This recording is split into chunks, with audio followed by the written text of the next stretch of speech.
नमस्कार दोस्तों, स्वागत है आपका विजन आरएस यूट्यूब चैनल पर। इस यूट्यूब चैनल के माध्यम से आज के इस वीडियो में हम चर्चा करने जा रहे हैं 11 जून 2020 से संबंधित महत्वपूर्ण समसामयिक घटनाओं की। साथ में करंट अफेयर्स की वीडियो की पीडीएफ फाइल आपको डिस्क्रिप्शन में दिए गए टेलीग्राम लिंक के रूप में वहां पे अवेलेबल है, तो आप वहां पे जाके देख सकते हैं, डाउनलोड कर सकते हैं। तो बढ़ते हैं आज के महत्वपूर्ण प्रश्नों के संदर्भ में। पहला प्रश्न है, राजस्थान सरकार द्वारा चलाए गए स्माइल कार्यक्रम का संबंध किस क्षेत्र से है? ऑप्शंस आपके सामने है, स्वास्थ्य कल्याण, परिवार कल्याण, शिक्षा और रोजगार। तो देखिए, जो राजस्थान सरकार ने कार्यक्रम चलाया स्माइल, उसका संबंध है शिक्षा से। आप देख सकते हो फोटो में राजस्थान के शिक्षा मंत्री। तो क्या है ये स्माइल कार्यक्रम, इसके बारे में हम देखते हैं। स्माइल अर्थात social media interface for learning engagement, ये है स्माइल की फुल फॉर्म। अब ये कार्यक्रम क्या है, इसके बारे में देखते हैं। राजस्थान में लॉकडाउन की अवधि में राज्य के विद्यार्थियों और शिक्षकों को ऑनलाइन पठन पाठन अर्थात ऑनलाइन जो स्टडी होती है उससे जोड़े जाने के लिए एक प्रोजेक्ट लॉन्च किया। उस प्रोजेक्ट का नाम है social media interface for learning engagement अर्थात स्माइल।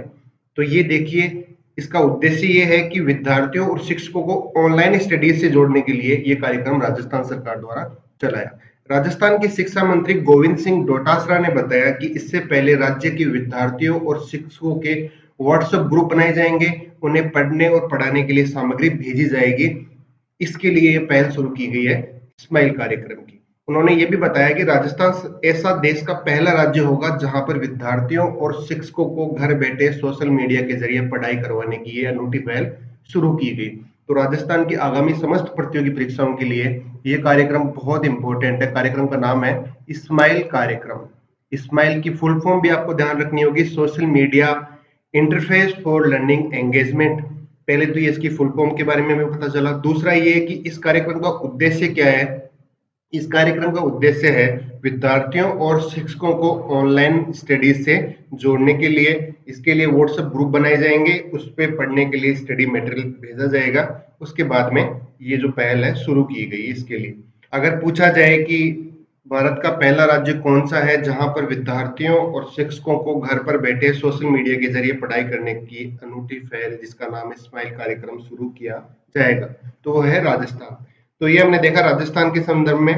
अगला प्रश्न है, राजस्थान के किस जिले में पृथ्वी पर शुरुआती जीवन के प्रमाण मिले हैं? काफी इंपॉर्टेंट क्वेश्चन है ये, है देखो प्रमाण जिसके चलते ये क्वेश्चन चर्चा में आया। ऑप्शंस आपके सामने हैं, जयपुर, जोधपुर, बाड़मेर और झालावाड़। तो इस प्रश्न का सही उत्तर है जोधपुर में। राजस्थान के जोधपुर जिले में पृथ्वी पर शुरुआती जीवन के प्रमाण मिले हैं। ये प्रमाण क्या है, तो देखिए, जोधपुर के सूरसागर में, ये एक जगह है जोधपुर में पर्टिकुलर, सूरसागर में पत्थर की खानों में मांसल शरीर वाले जीवों के जीवाश्म मिले हैं। तो इंपॉर्टेंट चीज ये भी बनती है कि राजस्थान के जोधपुर में जो जीवाश्म मिले हैं वो किस प्रकार के जीवाश्म हैं। तो मांसल जो जीव जंतु नहीं होते, इस प्रकार के जीव जंतुओं के जीवाश्म वहां पे मिले हैं, जो कि इंडिया कारायुग, ये देखिए इंडिया कारायुग, जो कि आज से 65 से 55 करोड़ वर्ष पहले का जो युग है उसको बोलते हैं इंडिया कारायुग। वो उस टाइम के जीवाश्म जोधपुर में मिले हैं।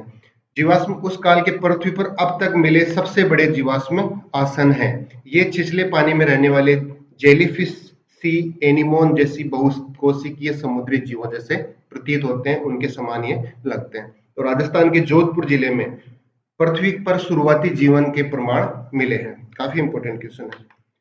प्रश्न संख्या 3, अमेरिका में रंग भेद के खिलाफ कौन सा अभियान चल रहा है जो यूरोप समेत पूरी दुनिया के कई देशों में फैल चुका है?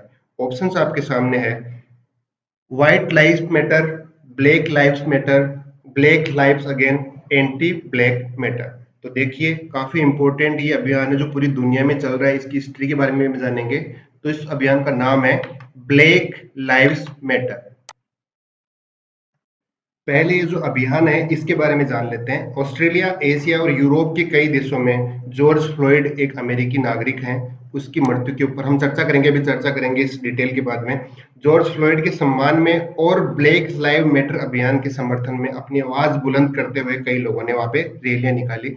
उल्लेखनीय है कि अमेरिका के मिनियापोलिस शहर में एक काले व्यक्ति की मौत के खिलाफ ये प्रदर्शन चल रहा है। उसके प्रति एकजुटता दिखाते हुए दुनिया भर में प्रदर्शन हो रहा है और ये अमेरिका के पहाड़वी नस्ल भेद के प्रभाव को दर्शाता है। अब हम जानते हैं इसकी हिस्ट्री। हुआ ये था कि आज से करीब 2 हफ्ते पहले अमेरिका के एक शहर में एक किसी जो ब्लैक इंसान को, जिनका नाम था जॉर्ज फ्लॉयड, उनको किसी चोरी के आरोप में पुलिस ने गिरफ्तार किया और गिरफ्तार करने के बाद में उसे पब्लिकली उन्हें वहां पे पीटा गया और एक पुलिस व्यक्ति ने उनके गर्दन के ऊपर अपना घुटना रखा, जो कि करीब 8 मिनट तक रखा। तो उनको सांस लेने में प्रॉब्लम हो रही थी, सांस नहीं ले पा रहे थे। इसके चलते करीब 8 मिनट बाद में उनकी उसी जगह पे मौत हो गई। ये घटना कैमरे में रिकॉर्ड की गई, जो कि बाद में पूरी दुनिया में फैल गई। इसको देखने के बाद में पूरी दुनिया में इसका विरोध हुआ। अमेरिकी काफी शहरों में इसके प्रति आंदोलन हुआ। एक स्लोगन चला था उस वक्त, आई कांट ब्रीथ, क्योंकि वो बार बार जो व्यक्ति थे जॉर्ज फ्लॉयड, वे बोल रहे थे I can't breathe, I can't breathe, लेकिन पुलिसकर्मी ने नहीं सुना। अंततः वो उनको अपनी जान से हाथ धोना पड़ा। तो इस वजह से ये पूरी जो घटना है पूरी दुनिया में फैल गई। पहले इसका विरोध अमेरिका में हुआ, उसके बाद में जैसा कि बताया ऑस्ट्रेलिया, एशिया, यूरोप के काफी शहरों में एक अभियान चल रहा है कि ब्लैक लाइव्स मैटर, अर्थात जो जिन व्यक्तियों की चमड़ी का रंग काला है उनका जीवन भी महत्वपूर्ण है, इस तरह से मान के अभियान चलाया गया। तो पूरी दुनिया में अभियान अभी फैला हुआ है, तो ये आपको ध्यान रखना चाहिए। प्रश्न संख्या 4, किस राज्य में वंदे उत्कल जननी को राज्य गान, देखिए राज्य गान के बारे में हम बात कर रहे हैं, वंदे उत्कल जननी को राज्य गान का दर्जा दिया गया। ऑप्शंस हमारे सामने हैं, राजस्थान, आंध्र प्रदेश, उड़ीसा और कर्नाटक। तो इस प्रश्न का जो सही उत्तर है वो है उड़ीसा सरकार ने वंदे उत्कल जननी को राज्य गान का दर्जा दिया। अब हम देखते हैं ये क्या है, इसके पीछे क्या हिस्ट्री रही है, देखते हैं। एक्चुअली वंदे उत्कल जननी जो राज्य गान का दर्जा मिला वो एक देशभक्ति कविता थी, जो सन 1912 से कांता कवि लक्ष्मी कांता महापात्रा द्वारा लिखी गई थी। ये एक अलग प्रांत के गठन की लड़ाई के दौरान उत्कल सम्मेलनी को शुरुआती गाना उस वक्त रहा था। इसके साथ ही उड़ीसा के लोगों को ये गाना युगों से प्रेरित करता आ रहा है, काफी जोशपूर्ण ये जो उनके लिए संगीत माना जाता है। उत्कल बंदे जननी को राज्य गाना का दर्जा प्रदान करने में यहाँ के लोगों ने काफी लंबे समय तक इंतजार किया, संघर्ष किया। इससे अब ये होगा कि अब ये सभी सरकारी कार्यक्रमों राज्य विधानसभा में बिना किसी वाद्य यंत्र के बजाया जाएगा, लेकिन इसके साथ ही सभी सरकारी विद्यालय, कॉलेज और समारोह में इसे वाद्य यंत्रों के साथ बजाने की अनुमति प्रदान की गई है। तो ध्यान रखना, वंदे उत्कल जननी जो गाना है उसको राज्य गान का दर्जा दिया गया है, वो है उड़ीसा राज्य में दिया गया। प्रश्न संख्या 5, हाल ही में किसने ऊंचाई वाले क्षेत्रों में मरीजों को बाहर निकालने के लिए अर्पित नाम के एक पोड, अर्थात हवाई जहाज जिसको बोलते हैं, आप देख सकते हो फोटो में, विकसित किया। तो इस प्रश्न का देखो विकल्प आपके सामने है, तो आप देखते ही पहचान गए होंगे। इस प्रश्न का जो सही उत्तर है वो है भारतीय वायुसेना ने ऊंचाई वाले क्षेत्रों में जो मरीज रहते हैं, जो दुर्गम क्षेत्र है, वहां पे पहुंचना इतना आसान नहीं होता, उन क्षेत्रों से मरीजों को निकालने के लिए अर्पित नाम के एक पोड को विकसित किया है। अब क्या होता है ये पोड, इसके बारे में देखते हैं। भारतीय वायुसेना ने पृथक परिवहन, आइसोलेटेड ट्रांसपोर्टेशन के लिए एक एयरबोर्न रेस्क्यू पोड को डिजाइन किया है और इसका निर्माण और विकास किया है। इसका उपयोग ऊंचाई वाले क्षेत्रों में या अलग अलग स्थानों पर दूर दराज के क्षेत्रों में कोविड-19 सहित राहत संक्रामक रोगियों को बाहर निकालने के लिए किया जाएगा। तो देखिए इसका सही उत्तर है भारतीय वायुसेना। प्रश्न संख्या 6, हाल ही में किस राज्य सरकार ने राज कौशल पोर्टल का शुभारंभ किया? तो देखिए आप समझ गए होंगे, ऑप्शन से ही समझ गए होंगे। इस प्रश्न का जो सही उत्तर है वो है राजस्थान सरकार ने राज्य कौशल पोर्टल का शुभारंभ किया। अब ये क्या है कौशल पोर्टल, इसके लिए हम देखते हैं। मुख्यमंत्री अशोक गहलोत ने अधिकारियों को निर्देश दिया है कि राज कौशल योजना को मजदूरों के लिए ऑनलाइन रोजगार विनिमय के रूप में स्थापित किया जाए, ताकि उन्हें कोरोना वायरस अर्थात कोविड-19 के चलते जो लॉकडाउन में उनकी नौकरियां जा चुकी हैं, अपनी नौकरियों से हाथ धो बैठे हैं, उनको ये नौकरी प्रदान कर सके, उनको ये रोजगार प्रदान कर सके। तो देख सकते हो आप, इसमें डिटेल्स भी दे रखी हैं। आप वीडियो को पॉज कीजिए और देखिए इसके बारे में, जो भी डिटेल्स दी गई हैं उसके बारे में आप जानकारी ले सकते हैं। तो राजस्थान राज्य ने राज कौशल पोर्टल, देखिए ये नाम सबसे इंपॉर्टेंट है, राज कौशल पोर्टल का शुभारंभ राजस्थान ने किया। प्रश्न संख्या 7, हाल ही में किसने world entrepreneur of the year 2020 का अवार्ड जीता? विकल्प आपके सामने है, वीरेंद्र नाथ दत्त, किरण मजूमदार, शॉ, अनिल वल्लूरी और मुकेश अंबानी। तो इस प्रश्न का जो सही उत्तर है वो है किरण मजूमदार। शो ने world entrepreneur of the year 2020 का खिताब जीता। इसकी हिस्ट्री ये है कि बायोकॉन की कार्यकारी अध्यक्ष हैं श्रीमती करण मजूमदार शाह, जिन्हें 2020 के लिए अवार्ड जीता है। 41 देशों के 46 उद्यमियों में से इनका चयन किया गया है। इसके पहले भी भारत के कोटक महिंद्रा बैंक के श्री उदय कोटक को 2014 में अवार्ड दिया गया है और इन्फोसिस के एन आर नारायण मूर्ति को 2005 में पुरस्कार दिया जा चुका है। तो इस बार का ये पुरस्कार मिला है किरण मजूमदार शाह। प्रश्न संख्या 8, हाल ही में उत्तराखंड की ग्रीष्मकालीन राजधानी कौन बनी? विकल्प हमारे सामने है गैरसैंण, हल्द्वानी, रुद्रपुर और श्योपुर। तो देखिए इस प्रश्न का जो सही उत्तर है उत्तराखंड की जो ग्रीष्मकालीन राजधानी है वो बनाया गया गैरसैंण को। तो गैरसैंण को उत्तराखंड की दूसरी राजधानी बनाया गया। अब मैं आपसे एक क्वेश्चन पूछता हूँ, उसका आंसर आप मुझे कमेंट बॉक्स में दीजिएगा कि उत्तराखंड की जो पहली राजधानी है जो पहले से चली आ रही है उस राजधानी का नाम क्या है। काफी आसान क्वेश्चन है, इसका आंसर आप मुझे कमेंट बॉक्स में दे सकते हो।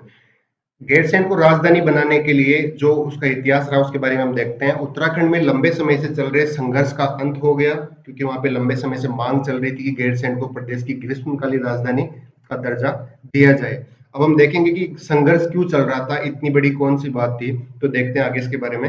राज्यपाल की अनुमति मिलने के बाद इसे एक आधिकारिक आदेश जारी कर दिया गया है।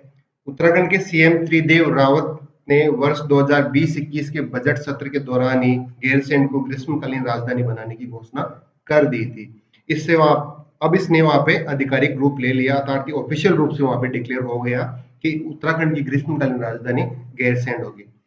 अब देखिए इसका महत्व यह है कि उत्तराखंड के जो मुख्यमंत्री ने बताया कि इससे दूर दराज के क्षेत्रों के अंतिम व्यक्ति तक विकास के जो लक्ष्य है उसको हासिल करने में मदद मिलेगी। गैरसैंण उत्तराखंड के पहाड़ी जिले चमोली में पड़ता है। ऐसी उम्मीद करते हैं कि अब पर्वतीय क्षेत्रों में विकास और तेजी से होगा, क्योंकि जब राजधानी क्षेत्र वहां पे जाता है तो वहां पे डेवलपमेंट के कार्य ऑटोमेटिकली शुरू हो जाते हैं। तो इसका महत्व ये माना जाता है कि दूर दराज के क्षेत्र हैं कि वहां पे जो आइसोलेटेड एरिया जहाँ पे लोगों तक सरकार की पहुंच नहीं होती है, पर्वतीय क्षेत्रों में रहने वाले लोग जहां तक सरकार अपनी जो योजनाएं हैं उनको आसानी से डिलीवर नहीं कर पाती है, ऐसे क्षेत्रों में इस राजधानी के बनने के बाद वहां पे ये जो प्रॉब्लम्स थी इसको सोल्व किया जा सकता है। तो उत्तराखंड की ग्रीष्मकालीन राजधानी गैरसैंण है। प्रश्न संख्या 9, देश का पहला हाथी गांव राजस्थान के किस जिले में स्थापित किया गया है? कई बार ये पूछा जाता है राजस्थान के जिले के बारे में, कई बार जिस राजस्थान के जिस जिले के पर्टिकुलर गांव में स्थापित किया गया उसके बारे में भी ये पूछा जा सकता है। तो देखिए विकल्प हमारे सामने है अलवर, जयपुर, जोधपुर और उदयपुर। तो इस प्रश्न का सही उत्तर है वो है राजस्थान के जयपुर जिले में देश का पहला हाथी गांव। हम ये भी जानेंगे कि हाथी गांव क्या, इसका अर्थ क्या होता है, क्यों उस गांव को हाथी गांव बोला गया। तो देखते हैं इस प्रश्न की डिटेल्स ये है कि जयपुर में बसा ये हाथी गांव दुनिया का तीसरा और भारत का पहला हाथी गांव है। देश का ये एकमात्र हाथी गांव अपने आप में बेहद अनूठा है, जिसे केवल हाथियों के लिए बसाया गया है। इस गांव में केवल हाथी रहेंगे, हाथी ही इसमें अपना निवास स्थान करेंगे। 100 एकड़ में बसा ये गांव है। यही वजह है कि इसे देखने के लिए विदेशों से सैलानी आएंगे, ताकि इस गांव में पर्यटन बढ़ेगा। न केवल विदेशी सैलानी बल्कि भारतीय सैलानी जो दूसरे राज्यों से बिलोंग करते हैं वो भी इस जगह पे आएंगे सैलानी बनकर। अब ये गांव कौन सा है ये भी इंपॉर्टेंट है। जयपुर में आमेर फोर्ट के पास एक गांव है जिसका नाम है कुंडा गांव। ये आपको जरूर याद रखना है, गांव का नाम पर्टिकुलरली याद रखना है। गांव का नाम है जयपुर में आमेर फोर्ट के पास में बसा एक कुंडा गांव, जिसे देश का पहला हाथी गांव जिला घोषित किया गया है। अब देखिए एक ही क्वेश्चन में दो प्रकार के प्रश्न आपके तैयार होते हैं। वो ये है कि राजस्थान में कौन सा जिला है, तो वो है जयपुर। जयपुर में कौन सा गांव है, तो वो है कुंडा गांव, जो कि आमेर आमेर का किला फेमस है, पूरी दुनिया में फेमस है। उसी के पास एक गांव है कुंडा गांव, वहां पे एलिफेंट विलेज बसा हुआ है, जहाँ देश विदेश के पर्यटक हाथी सफारी का अनूठा आनंद लेंगे। इससे न केवल वहां पे जो पर्यटन बल्कि सफारी का भी वो लुत्फ उठा सकेंगे, बल्कि उन्हें हाथियों की जीवन शैली को पास से जानने का अवसर भी मिलेगा। एक पर्यावरणीय दृष्टिकोण से भी इसे देखा जा सकता है। काफी इंपॉर्टेंट क्वेश्चन है। तो अब हम चर्चा करते हैं 10 जून अर्थात कल जो हमने आपसे प्रश्न पूछा था उस प्रश्न का आंसर है 5वां स्थान। आपको पता होगा प्रश्न ये था कि कोरोना वायरस के संक्रमण से जो पूरी दुनिया के देश जूझ रहे हैं, उन सभी देशों में संक्रमित रोगियों की संख्या में भारत का कौन सा स्थान है? तो भारत का स्थान है 5वां। और पहला स्थान किसका है? फर्स्ट जो प्लेस है वो है यूएसए का, संयुक्त राज्य अमेरिका का दुनिया में पहला स्थान है। वहां पे सबसे ज्यादा कोरोना वायरस के संक्रमित रोगी पाए गए। आज का प्रश्न है, उम्मीद ग्रंथावली पुस्तक, इसके लेखक कौन है? विकल्प आपके सामने है। इस प्रश्न का उत्तर आपको हमें देना होगा कमेंट बॉक्स में जाके। आप अपना आंसर इस पुस्तक के बारे में और भी अगर आपके पास में जानकारी है तो वो दे सकते हो। Thanks for watching vision RS YouTube channel. इस यूट्यूब चैनल के माध्यम से आपको करंट अफेयर्स बल्कि सामान्य अध्ययन की भी तैयारी करवाई जाएगी, आने वाली समस्त प्रतियोगी परीक्षाओं को मद्देनजर रखते हुए। साथ में करंट अफेयर्स के वीडियोस की पीडीएफ फाइल आपको डिस्क्रिप्शन में दिए गए टेलीग्राम लिंक के रूप में मिल जाएगी। So thank you.